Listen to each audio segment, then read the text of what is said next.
Praise the Lord. ஆண்டவராக இயேசு கிறிஸ்துவின் நாமத்தில் அன்போடு வாழ்த்துகிறேன், வரவேற்கிறேன். கர்த்தர் உங்களை ஆசீர்வதிப்பாராக. அவனுடைய வார்த்தையை தியானிக்கலாமா? செய்திக்கு ஆதாரமாக மத்தேயு எழுதின சுவிசேஷ புஸ்தகம் 21 அதிகாரம் 1 வசனம் முதல் 9 வசனம் வரைக்கும். மத்தேயு 21 அதிகாரம் 1 வசனம் முதல் 9 வசனம் வரைக்கும் வாசிக்கிறேன். நீங்கள் கவனிக்கும்படி அன்போடு கேட்கிறேன். அவர்கள் எருசலேமுக்கு சமீபத்து சேர்ந்து ஒலிவமலைக்கு அருகான பெத்பகேக்கு வந்தபோது இயேசுவானவர் சீசரில் 2 பேரை நோக்கி, உங்களுக்கு எதிரே இருக்கிற கிராமத்துக்கு போங்கள். போன உடனே அங்கே ஒரு கழுதையும் அதனுடைய ஒரு குட்டியும் கட்டியிருக்க காண்பீர்கள். அவைகளை அவிழ்த்து என்னிடத்தில் கொண்டு வாருங்கள். ஒருவன் உங்களுக்கு ஏதாகிலும் சொன்னால் இவைகள் ஆண்டவருக்கு வேண்டும் என்று சொல்லுங்கள். உடனே அவைகளை அனுப்பி விடுவான் என்று சொல்லி அவர்களை அனுப்பினார். இதோ உன் ராஜா சாந்த குணம் உள்ளவராய் கழுதையின் மேலும் கழுதை குட்டியாகிய மரியின் மேலும் ஏறிக்கொண்டு உன்னிடத்தில் வருகிறார் என்று சீயோன் குமாரத்திக்கு சொல்லுங்கள் என்று தீர்க்கதரிசியினால் உரைக்கப்பட்டது நிறைவேறும்படி இதெல்லாம் நடந்தது. சீசர்கள் போய் இயேசு தங்களுக்கு கட்டளையிட்டபடியே செய்து கழுதையும் குட்டியும் கொண்டு வந்து அவைகள் மேல் தங்கள் வஸ்திரங்களை போட்டு அவரை ஏற்றினார்கள். திரளான ஜனங்கள் தங்கள் வஸ்திரங்களை வழிகளை விரித்தார்கள். வேறு சிலர் மரக்கிளைகளை தரித்து வழியிலே பரப்பினார்கள். முன்னடப்பாரும் பின்னடப்பாரும் ஆகிய திரளான ஜனங்கள் தாவீதின் குமாரனுக்கு ஓசன்னா, கர்த்தரின் நாமத்தினாலே வருகிறவர் ஸ்தோத்தரிக்கப்பட்டவர், உன்னதத்திலே ஓசன்னா என்று சொல்லி ஆர்ப்பரித்தார்கள். பரலோக பிதாவே, இயேசு கிறிஸ்துவின் நாமத்தில் ஜெபிக்கிறோம்.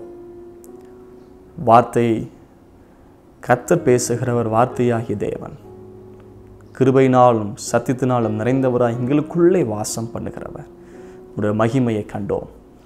வார்த்தைக்காய் காத்திருக்கிற ஒவ்வொருவரையும் தேவரீர் ஆசீர்வதிப்பீராக. வார்த்தையினால் பலப்படுத்தும். இயேசுவின் நாமத்தில் ஜெபிக்கிறேன் பிதாவே, ஆமென், ஆமென். God bless you all. மீண்டும் ஒரு விசை கூட நார்தலும் ஆர்தலும் நிகழ்ச்சிக்கு உங்களை வரவேற்கிறேன். தேவன் உங்களை ஆசீர்வதிப்பாராக. உடைய ஜெப காரியங்கள், ஆலோசனை காரியங்கள் இருக்குமானால் கீழே கொடுக்கப்படுகிற எண்ணுக்கு நீங்கள் தொடர்பு கொள்ளுங்கள். ஆவிக்குரிய ஆலோசனைக்காகவும் உங்கள் ஜெப உதவிக்காகவும் அது பயனுள்ளதாக இருக்கும். தேவன் உங்களை ஆசீர்வதிப்பார்.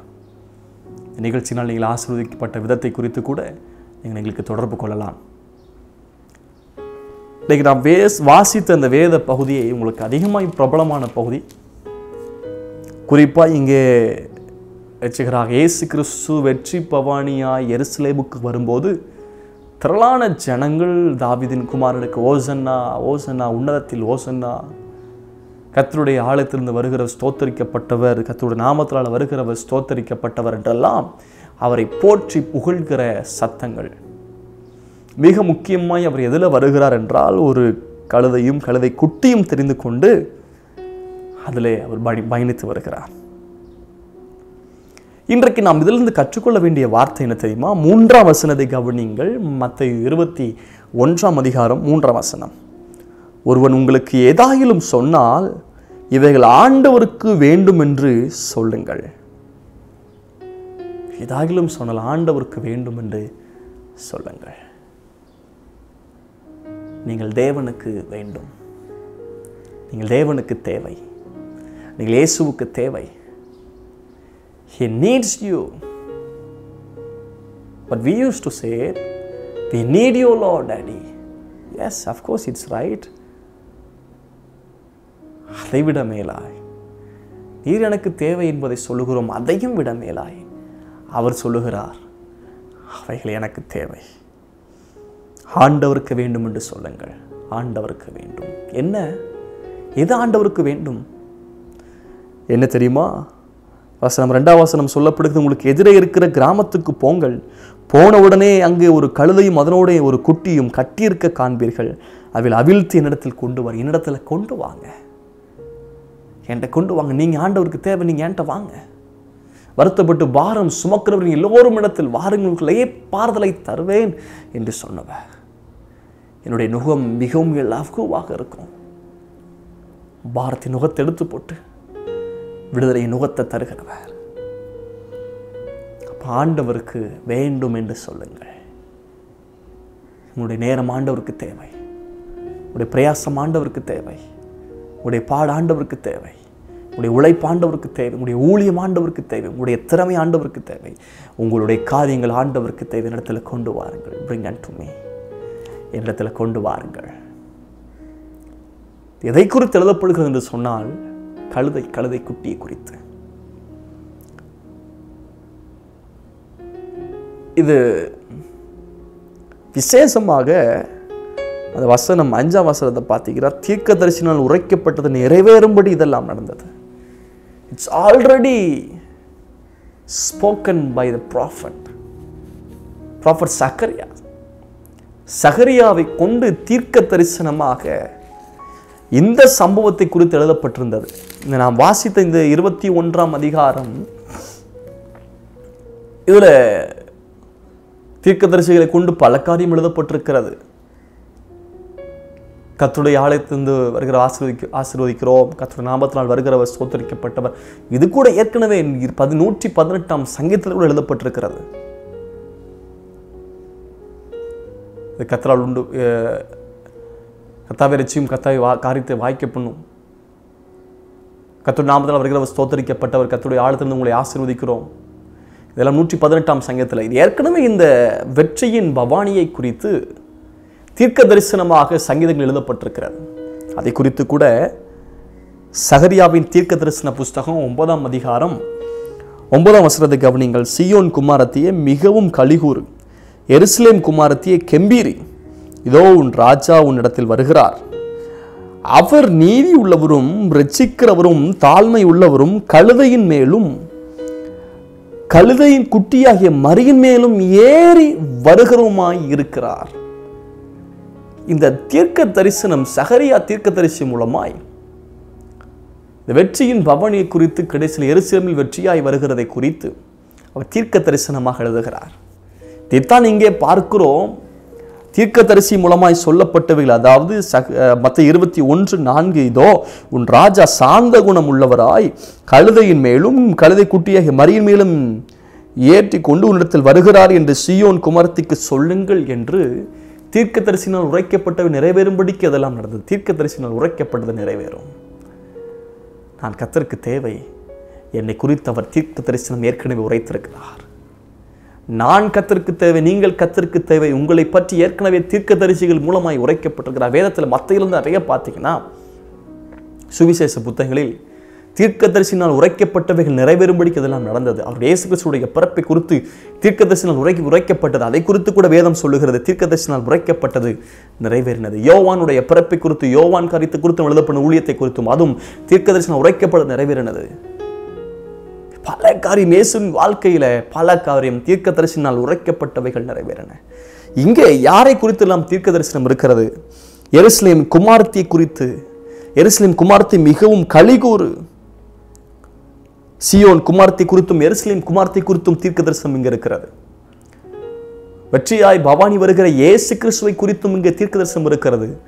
ஒரு ராஜா சாந்த குணம் உள்ளவராய் வருகிறார், நீதி உள்ளவர், இரட்சிக்கிறவரும் தாழ்மை உள்ளவரும். இந்த இரட்சகராக இயேசு கிறிஸ்து ராஜாவை குறித்து இங்கே எழுதப்பட்டிருக்கிறது. ராஜாவா வர்றார். இயேசு பிறக்கும்போது ராஜாவா பிறந்தார், வாழும்போது ராஜாவா வாழ்றார், எருசலேம்ல போகும்போது ராஜாவா போறார், மரிக்கும் போது ராஜாவா மரிச்சார். யூதருக்கு ராஜா என்று சொன்னாங்க, போர்டு எழுதி வச்சாங்க. அவர் மீண்டும் வரப்போகிறது, ராஜாதி ராஜா வரப்போகிறார்.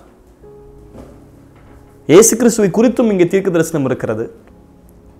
என்ன ஒன்று, கழுதையின் மேலும் கழுதை குட்டியாகிய மரியின் மேலும் ஏறி வருகிறோமா இருக்கிறார். கழுதை குறித்தும் கழுதை குட்டியை குறித்தும் இங்கே தீர்க்க தரிசனம் இருக்கிறது.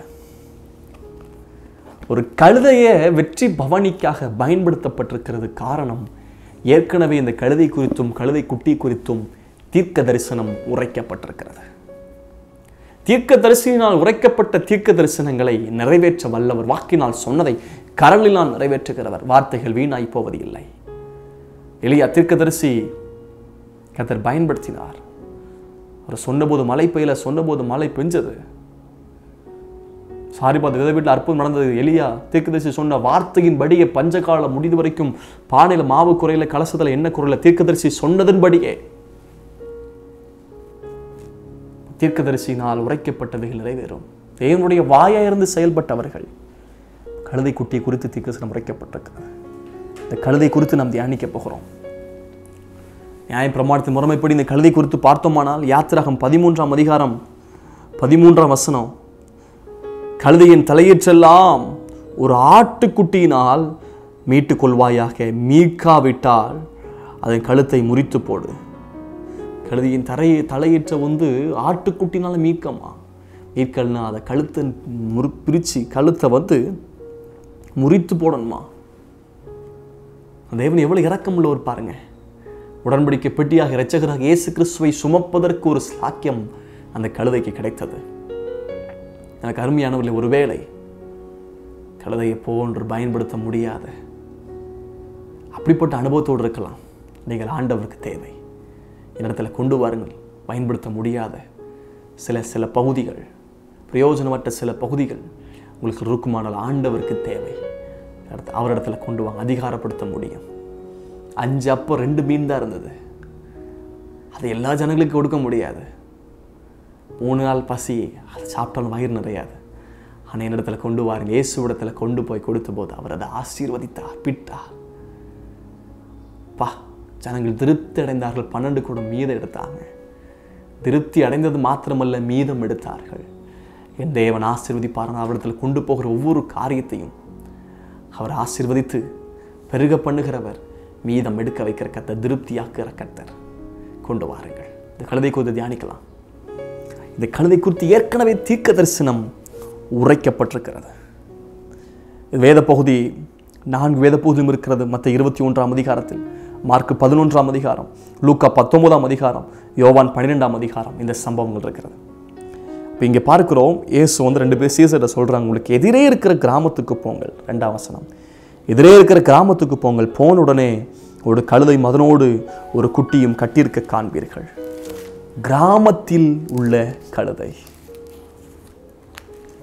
ஐயோ, நான் கிராமத்தில் இருக்கிறேன், யாரும் கண்டுக்கல, எனக்கு யாரும் எந்த ஒரு வாய்ப்பும் கொடுக்கல, எனக்கு ஒரு வாழ்க்கை உண்டா, நான் உயர்த்தப்படுவேனோ என்றெல்லாம் சந்தேகம் இருக்கிறதோ, கிராமத்தில் கட்டியிருந்த கழுதைக்கு குறித்து கூட தீர்க்க தரிசனம் உரைக்கப்பட்டது. அது நிறைவேறும். மார்க் 11ஆம் அதிகாரம் 2ஆம் வசனம், உங்களுக்கு எதிரே இருக்கிற கிராமத்துக்கு போங்கள். உங்களுக்கு எதிரே இருக்கிற கிராமத்துக்கு போங்க. கிராமத்தில் வாழ்ற கழுதைகள். கிராமம் என்று இழிவாய் பேசவில்லை. கிராமம் என்று சொன்னால் நல்ல இயற்கையான சுத்தமான காற்று கிடக்கும். எஸ், விவசாயம் இருக்கிறது, தண்ணீர் காரியங்கள். ஆனால் இன்றைக்கும் கிராமத்தினுடைய வளர்ச்சிகள் இல்லை. கிராமத்தை கண்ணோக்கி பார்ப்பார் இல்லை. கிராமத்து விவசாயிகள்லாம் போராடி கொண்டிருந்தார்கள். கிராமத்தில் கஷ்டப்பட்டவங்க இருந்தாங்க. சரியான வளர்ச்சித்துவம் இல்லாதனால் அவங்க எல்லோரும் பட்டணத்தை நோக்கி போகிறார்கள். நான் எப்பொழுது போவேன்? கிராமத்தில் இருந்த கழுதை இப்பொழுது எருசலேம் பட்டணத்துக்கு போகிறது. எதிர்காலத்தை குறித்து தீர்க்க தரிசனம் திட்டம் உண்டு. இரட்சகராக இயேசு கிறிஸ்துவை ராஜாவாய் வீற்றிருந்து பவனி செலுத்த போகிறார். எனக்கு ஒரு வாழ்க்கையிலேயே கிராமத்தில் கட்டப்பட்டிருக்கிறேன். என்ன கிராமம்னு இப்படி பேசுறீங்கன்னு நினைக்கலாம். இன்றைக்கும் தமிழ்நாட்டில் சரியான போக்குவரத்து, பஸ் வசதி இல்லாத கிராமம் இருக்கிறது. ரோடு கூட இல்லாத கிராமங்கள் இருக்கிறது. என்னுடைய வேதாகம் கல்லூரி படித்த பிள்ளைகள் உண்டு. நார்த் ஈஸ்டில் பசங்க படித்தாங்க. அந்த ஏரியா பசங்க அருணாச்சல் பிரதேஷ். அவங்க ஏரியாவுக்கு போகணுன்னா ட்ரெயினில் பஸ்ஸில் போயிட்டு அங்கேருந்து கிட்டத்தட்ட 5-6 நாட்கள் நடந்து பயணம் பண்ணித்தான் அவங்க இடத்துக்கு போக முடியும். ரோடு வசதி இல்லை, மலை பகுதிகள். இப்பவும் கிராமங்களுக்கு தமிழ்நாட்டில் இருக்கிறது. நான் படித்த பைபிள் காலேஜில் ஒரு சின்ன ஜூனியர் பையன், அப்பா அம்மா கிடையாது, கஷ்டப்பட்ட பையன். அவன்கிட்ட பேசும்போது, சர்ச்சை போனியா அப்பா, ஊழியம் செய்கிறீங்களான்னு கேட்டேன்.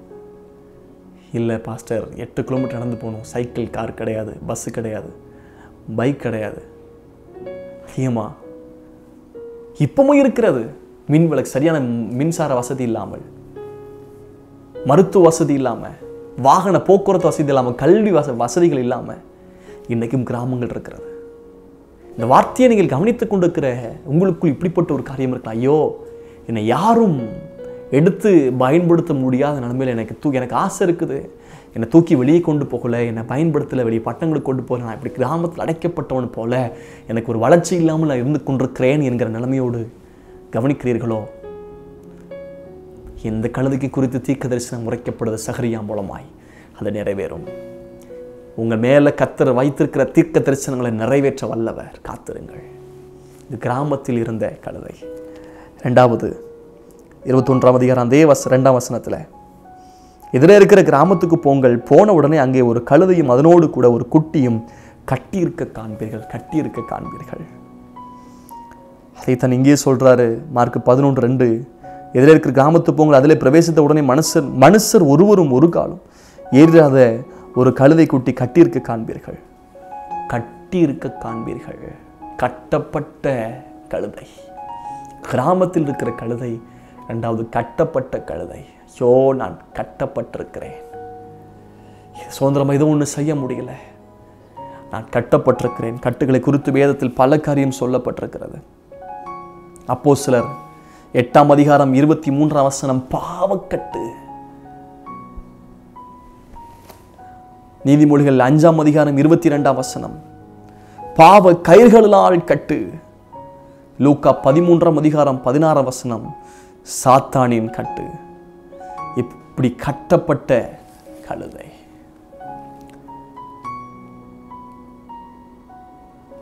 ஏசாயா 52:2, யோவான் 11:44 கழுத்தில் உள்ள கட்டு.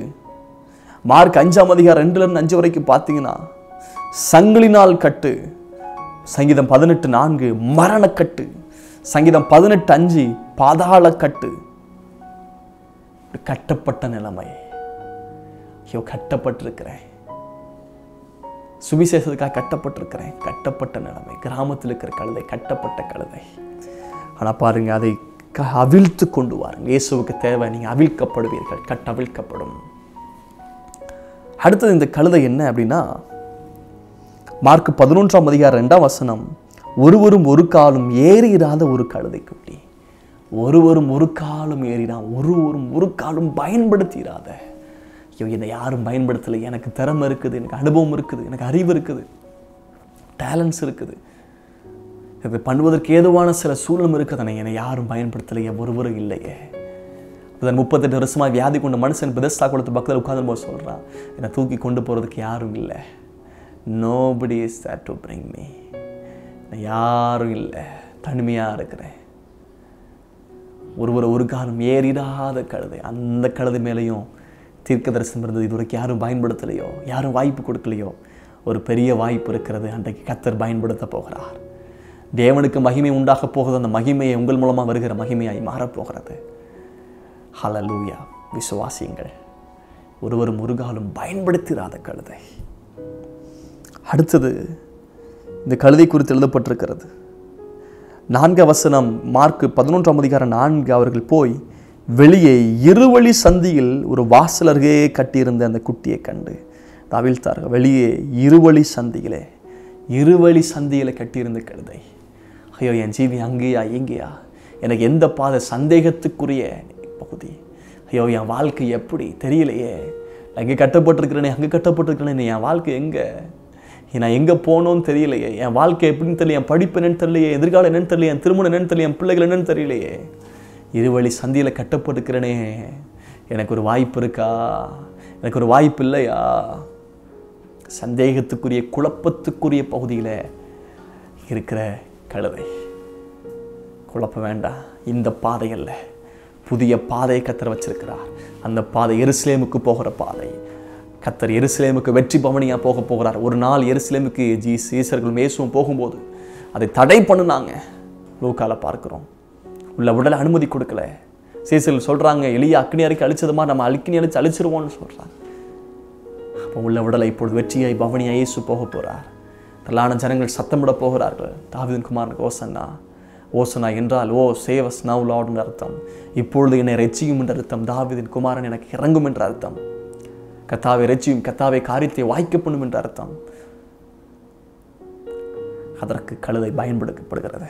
அடுத்து இந்த கழுதை குறித்து என்னவென்றால், வாசல் அருகே, இருவழி சந்தியிலே ஒரு வாசல் அருகே கட்டியிருந்த வாசல் அருகே அங்கே எங்கேயும் போகிறவங்களாம் வாய் பார்த்துட்டு இப்படியே இப்படி குதிச்சு போகிறாங்களே, இது பயன்படுகிறது இந்த கழுதை, எனக்கு ஒரு பயன் இல்லையே. வாசல் அருகே கட்டியிருக்கிறேன். அலங்கார வாசலுடைய பக்கத்தில் அலங்கோலமாக ஒருத்தர் உட்கார்ந்துருக்கிறான். வாசல் அருகே தர்மம் எடுத்தது போல, பிச்சை எடுத்தது போல ஒருவரையும் பார்த்துட்டு நான் என்னைக்கு களத்தில் இறங்க போகிறேன் என்கிற யோசனையோடு இருக்கிற கழுதை. ஹல்லேலூயா. ஆனால் அந்த கழுதை குறித்து தீர்க்க தரிசனங்கள் சொல்லப்பட்டிருக்கிறது. ஆனால் ஒன்று சொல்ல முடியும், சீசர்களால் கட்டவிழ்க்கப்பட்ட கழுதை. ஆனால் சில நேரத்தில் தடை வந்து அந்த கழுதை பாருங்க, வசனம் 3 மார்க் 11:3, ஏன் இப்படி செய்கிறீர்கள் என்று ஒருவனிடத்தில் கேட்டால், ஏன்பா இப்படி செய்கிறீங்க அப்படின்னு கேட்டா, இது ஆண்டவருக்கு வேணும், ஏன் இதை செய்யுங்க. அந்த கழுதை கலைச்சும் போது இருவழி சந்தியில் இருக்குது, கட்டப்பட்டிருக்கிற கழுதை, ஒரு காலம் ஏறிடாத கழுதை, இருவழி சந்தியில் இருக்கிற கழுதை, கிராமத்துக்குள் இருக்கிற கழுதை, இதை கட்ட வீழ்த்தி எடுத்துட்டு போகும்போது ஏன்பா இதை செய்யறீங்க, தடை வருகிறது. 21ஆம் அதிகாரம் மத்தேயு 21:3, ஒருவன் உங்களுக்கு ஏதாகிலும் சொன்னால் தடைகளை வருது, தடைகள் நிறைஞ்சிருக்குதாப்பா, தடைகள் நீக்கிற முன்பதாக கடந்து செல்வார். அப்படிப்பட்ட நிலைமையில் இருக்கிற அந்த கழுதைக்கு இயேசு சொல்றார், போய் அந்த கிராமத்துக்கு போங்க, எதிராக இருக்கிற கிராமத்துக்கு போங்க. கிராமத்தில் இருக்கிற கழுதை, அந்த கழுதை முதலாவது காண்றார். அந்த கழுதை குறித்த தீர்க்க தரிசனம் உரைக்கப்பட்டிருக்கிறது. என் வாழ்க்கையிலோட தீர்க்க தரிசனம் நிறைவேறும் அந்த கழுதை தான் பிரயோஜனம். இயேசு அறிந்திருந்தார். கட்டவிழ்க்கப்பட்டது, இயேசுவிடத்தில் கொண்டு வரப்பட்டது. உங்கள் கட்டவிழ்க்கப்படும், நீங்கள் கொண்டு வரப்படுவீர்கள். அடுத்தது பாருங்க, போய் கொண்டிருக்கும் போது சிலர் வந்து, மார்க் 11:8, அநேகர் தங்கள் வஸ்திரங்கள் வழியே விரித்தார்கள், வேறு சில மரக்கிளைகளை தரித்த வழியிலே பரப்பினார்கள். வஸ்திரங்கள் வழியில் போட்டாங்க, கனத்தை மகிமையை செலுத்துறாங்க. இயேசு போகிறார். அது அன்றைக்கு சிவப்பு கம்பளம் விரிப்பாங்க கனத்திற்காக. அது கழுதைக்கும் கழுதை குற்றிக்கும் என்று பயன்படுகிறது. ஒரு நாள் கனவீனப்படுத்தப்பட்ட கழுதை இப்பொழுது கனம் செலுத்தப்படுகிறது. காரணம், தீர்க்க தரிசனம் இருக்கிறது. ஆனால் சிலர் மரக்களை வெட்டி போடுறாங்க. ஏன்? கழுதை பாவம், இது வரைக்கும் பயன்படுத்தாத கழுதை யாரும் ஏறியில்லை. அது முறையாக இயேசு ஏற்றிட்டு போகுது, வேகமாக நடக்காது.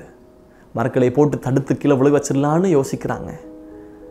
மரக்கலைகள் போட்டு தடை பண்ண வைக்கிற பொறாமை அதிகமாக உள்ள அந்த கழுதை இல்லை, ஒன்றும் பண்ண முடியாது.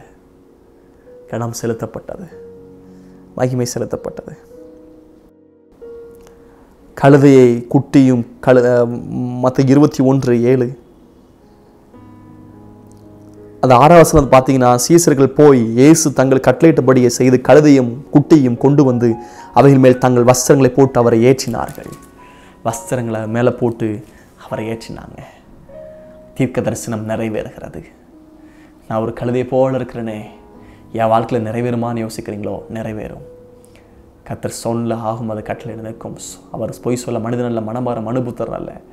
சொல்லியும் செய்யாதிருப்போர், வசனத்தையும் கேளாதிருப்போர், செவி கூடாதிருப்போர், அவர் செய்வார் என்ற உறுதியான நம்பிக்கை. வாக்கு பண்ணினவர் மாறாதவர், ஆம் என்றும் ஆமேன் என்றும் நிறைவேற்ற வல்லவராக இருக்கிறார்.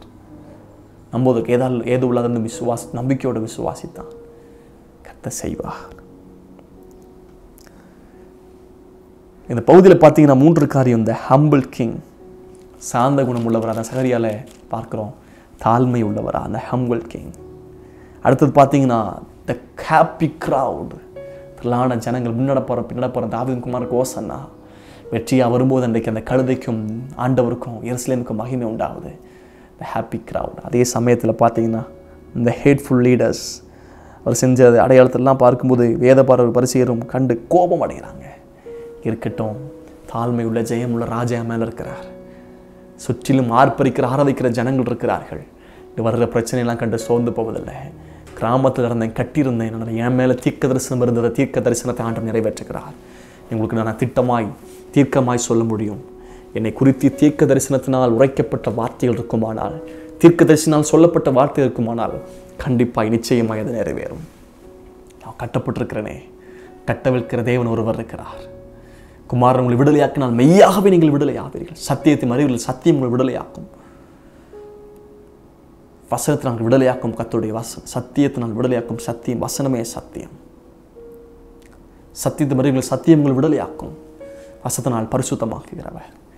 என் கட்டிலிருந்து அவிழ்த்து இயேசுவிடத்தில் கொண்டு போவார். இயேசுவிடத்தில் கொண்டு போன போது வஸ்திரங்கள் விரித்தாங்க, இயேசுவை மேலே ஏற்றினாங்க. ஐயோ, உதறியிருந்த பாவியாகி கழுத என் மேலே கனமான வஸ்திரம். நல்ல வஸ்திரம் என்றால் குணங்களை காண்பிக்கிறது, கேரக்டர்ஸ். ஆவியின் கனியாகிய வஸ்திரம் என் மேலே பட்டு இரட்சகராக இயேசு கிறிஸ்து என் மேலே உடன்படிக்கப்பட்டு சுமக்கிற இந்த அனுபவத்தை கற்று தர்றார். ஆண்டவருடைய ஜெபம் பண்ணுங்களேன். தகப்பனே, இயேசுவின் நாமத்தில் ஜெபிக்கிறேன். ஒதுக்கப்பட்ட கிராமத்திலிருந்து 20 பாதையில் கட்டப்பட்ட ஒருவன் ஒரு காலம் ஏறிடாத, பயன்படுத்திடாத, தடை உள்ள மரக்கரில் விரித்து தடை பண்ணுகிற இப்படிப்பட்ட கழுதை ஆண்டவரே, ஆனால் இப்படிப்பட்ட நிலைமையில் இருந்தாலும் அதன் மேல் தீர்க்க தரிசனம் உரைக்கப்பட்டதே. வார்த்தை கேட்கிற ஒருவருடைய வாழ்க்கையில் தீர்க்க தரிசனங்கள் நிறைவேறட்டும். கர்த்தர் வைத்திருக்கிற வார்த்தை நிறைவேறட்டும். சொன்ன வாக்குத்தத்தம் நிறைவேறட்டும். இவர்கள் இயேசுவை சுமக்கிற கழுதையாய் பயன்படட்டும். இவர்கள் மூலமாய் தேவனாம் அதிகமாய் மகிமைப்படுகிற தாய் மாறட்டும் என்று சொல்லி ஜெபிக்கிறேன், ஆசீர்வதிக்கிறேன். இந்த வார்த்தை கேட்ட ஒருவருடைய வாழ்க்கையில் இருக்கிற கட்டுகள் அறுபடட்டும், பாவ கட்டுகள் அறுபடட்டும், பிசாசின் கட்டுகள் அறுபடட்டும், சாத்தானின் கட்டுகள் அறுபடட்டும், சாப கட்டுகள் அறுபடட்டும். ஹல்லேலூயா. மரணக்கட்டுகள் அறுபடட்டும் என்று சொல்லி ஜெபிக்கிறேன். பாதாள கட்டுகள் அறுபடுவதாக இயேசுவின் நாமத்தில் கட்டவிழ்க்கிறேன். ஒரு பெரிய ஜெயம் உண்டாகட்டும். ஆசீர்வதிக்கிறேன். இப்போ இயேசுவின் நாமத்தில் ஜெபிக்கிறேன் நல்ல பிதாவே. ஆமேன், ஆமேன். God bless you. God be with you.